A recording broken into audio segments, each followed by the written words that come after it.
Chapitre 16, cours énergie électrique. Grand A, charge et courant électrique. Petit a, porteur de charge. On appelle porteur de charge toute particule portant une charge électrique positive ou négative.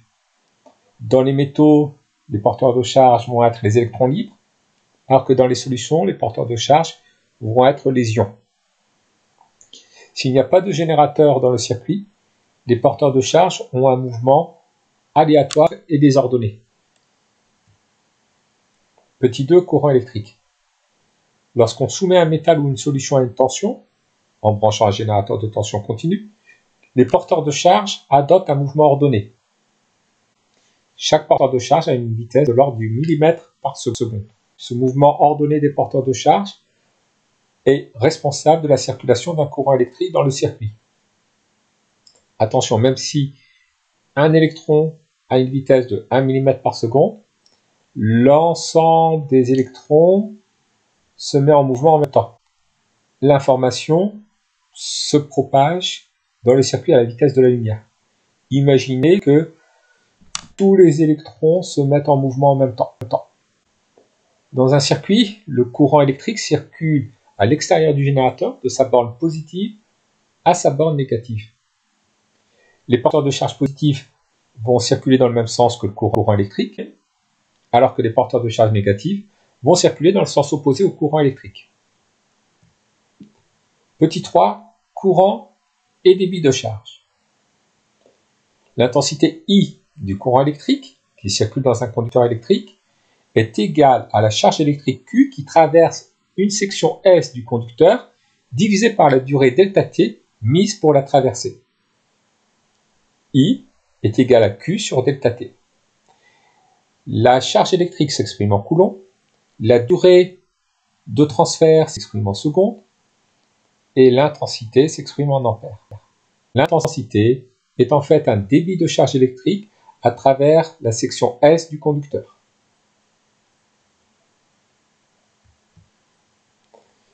Grand 2, conducteur ohmique. J'ai représenté le schéma d'un conducteur ohmique de résistance R, traversé par un courant d'intensité I, la tension à ces bornes étant UAB, représentée du point B vers le point A. Ici, la tension UAB aux bornes du conducteur ohmique est représentée à l'opposé de l'intensité du courant qui le traverse, car le conducteur ohmique est un récepteur, et nous adoptons pour la représentation des flèches tension et courant la convention récepteur. La flèche tension au bord d'un récepteur a un sens opposé à celui du courant. Soit un conducteur ohmique parcouru par un courant d'intensité I et dont la tension à ses bornes est UAB, alors la tension UAB et l'intensité du courant I sont reliées par la loi d'Ohm, UAB égale R fois I, R étant la résistance du conducteur ohmique, elle s'exprime en ohm, I, l'intensité du courant qui traverse le conducteur ohmique, elle s'exprime en ampères, UAB s'exprime en volts. Grand 3, modèle d'une source de tension continue. Petit 1, générateur idéal de tension. La tension aux bornes d'un générateur idéal de tension continue ne dépend pas de l'intensité du courant qui le traverse. Cette tension est appelée force électromotrice du générateur. À droite est représentée la caractéristique du générateur idéal de tension, U en fonction de I. Elle est constituée par une droite horizontale, puisque la tension aux bornes du générateur est constante, quelle que soit l'intensité du courant qui le traverse.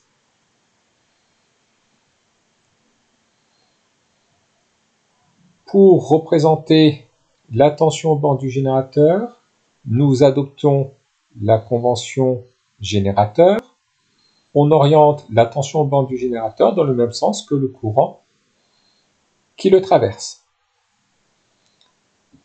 On rappelle que le courant circule à l'extérieur du générateur de sa borne positive vers sa borne négative.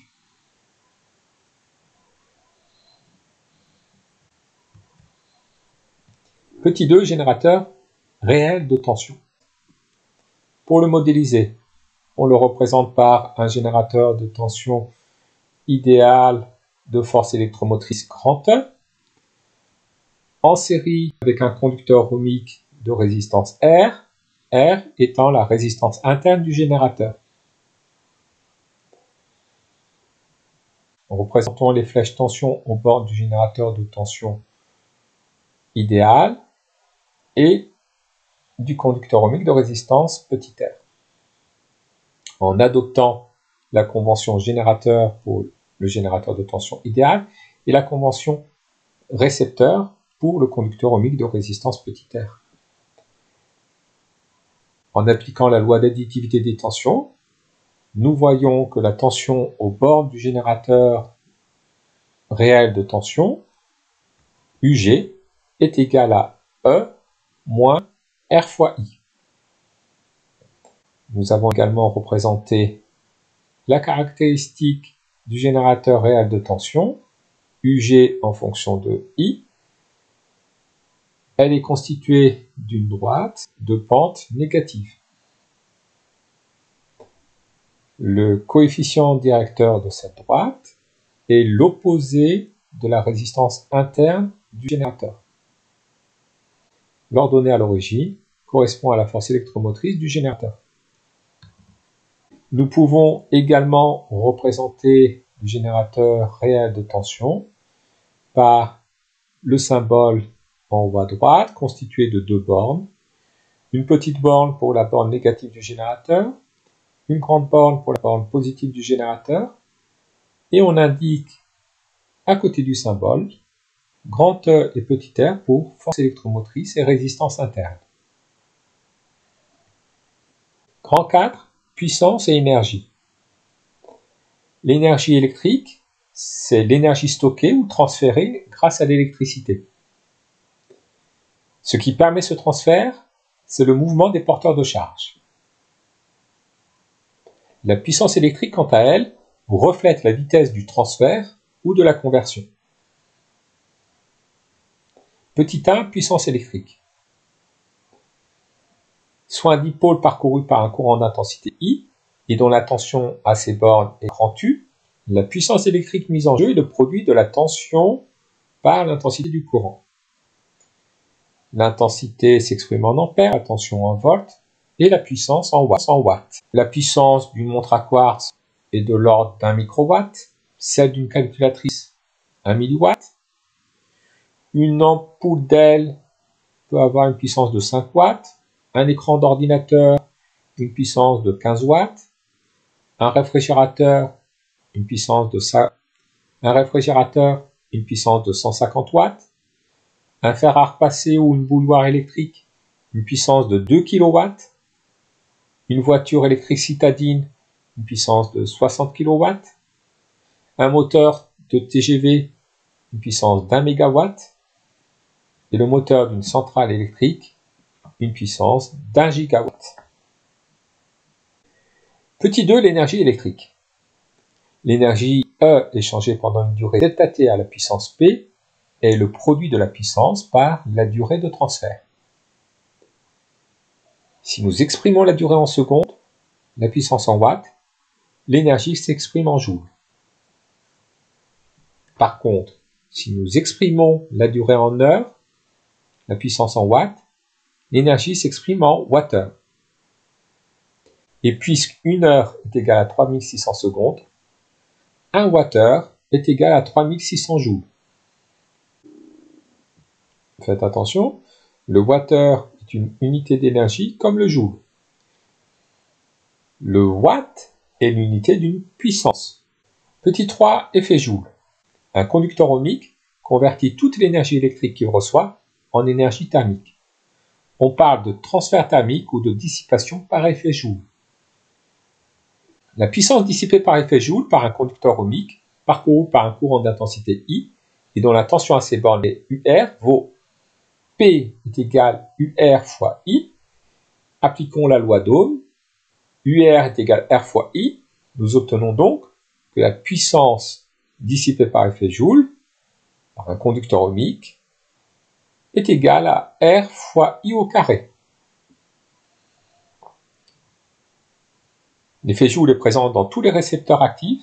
Cela provoque une perte pour l'utilisateur. Petit 4, bilan de puissance dans un circuit. La source de tension fournit de la puissance électrique à un circuit. Cette puissance fournie au circuit est égale à la somme des puissances des dipôles passifs contenus dans le circuit. Grand 5, rendement d'un convertisseur. Un convertisseur va transformer une forme d'énergie en une autre. Une partie de l'énergie fournie au convertisseur est transformée en une forme d'énergie non utilisable. Ainsi, l'énergie utile sera inférieure à l'énergie reçue. Le rendement état d'un convertisseur est le rapport de l'énergie utile par l'énergie reçue ou de la puissance utile par la puissance reçue. Petit 1, rendement d'un conducteur ohmique. Partons de la caractéristique d'un conducteur ohmique. La tension à ses bornes est égale au produit de la résistance du conducteur ohmique par l'intensité du courant qui le traverse. Multiplions par l'intensité pour faire un bilan de puissance. Nous obtenons U fois I est égal à R fois I au carré.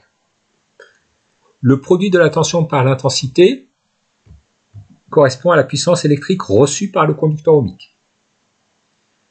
Le produit RI carré correspond à la puissance dissipée par effet Joule.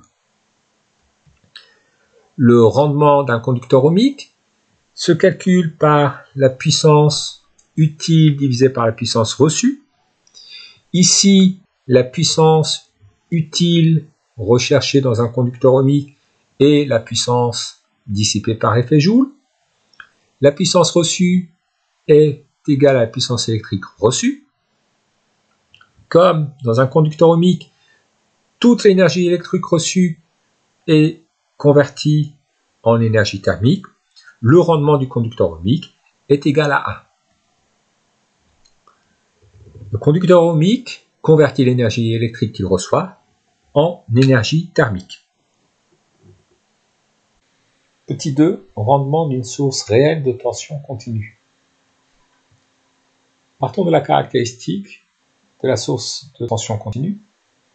La tension à ses bornes est égale à la force électromotrice moins la résistance interne fois l'intensité du courant qui la traverse ou qu'elle débite. Multiplions par l'intensité pour faire le bilan de puissance. Nous obtenons U fois I est égal à E fois I moins R fois I au carré. Réécrivons cette relation autrement. E fois I est égal à U fois I plus R fois I au carré. Le produit de la force électromotrice par l'intensité du courant est en fait égal à la puissance chimique, la puissance liée aux réactions chimiques qui ont lieu dans la pile. Le produit de la tension aux bornes du générateur de tension continue et de l'intensité du courant qu'il débite est égal à la puissance électrique fournie par la pile au reste du circuit. Et le produit R fois I au carré correspond à la puissance dissipée par effet Joule, la puissance thermique. Le générateur de tension continue est un convertisseur. Il convertit l'énergie chimique en énergie électrique et en énergie thermique. Le rendement de l'électrolyseur est égal à la puissance utile sur la puissance reçue. Ici, la puissance utile, celle qu'on recherche dans un générateur de tension continue, est la puissance électrique.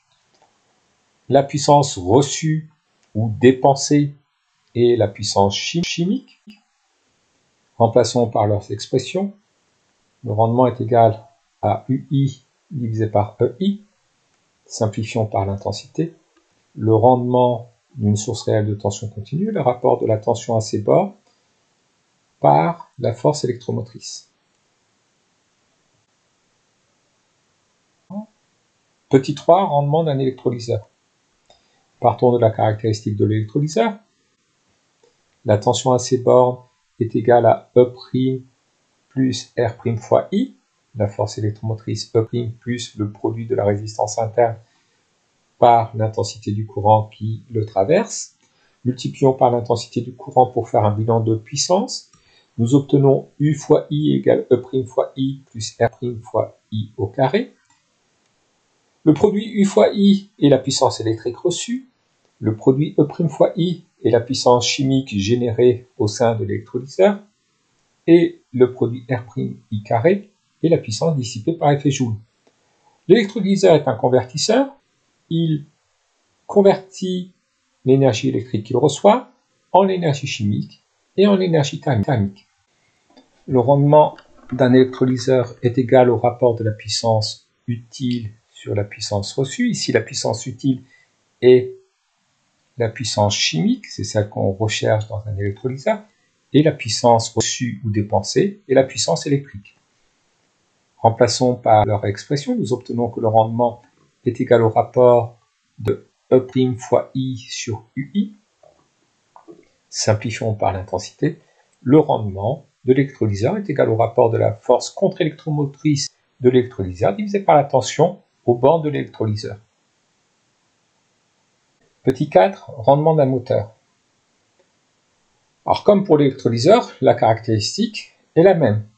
La tension aux bornes du moteur est égale à la force contre-électromotrice du moteur plus le produit de sa résistance interne et de son intensité. Nous obtenons le bilan de puissance suivant. La puissance électrique reçue, U fois I, est convertie en puissance mécanique, E' fois I, et en puissance dissipée par effet Joule, R' fois I au carré. En effet, le moteur est un convertisseur. Il transforme l'énergie électrique qu'il reçoit en énergie mécanique et en énergie thermique. Là encore, le rendement du moteur est égal au rapport de la force contre-électromotrice sur la tension à ses bornes. Petit 5, rendement d'une éolienne. Alors, une éolienne reçoit de l'énergie cinétique liée à la vitesse du vent.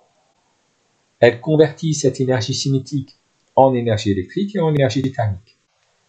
Le rendement est égal à la puissance utile sur la puissance reçue.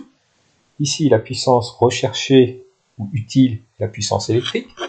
La puissance reçue est la puissance cinétique.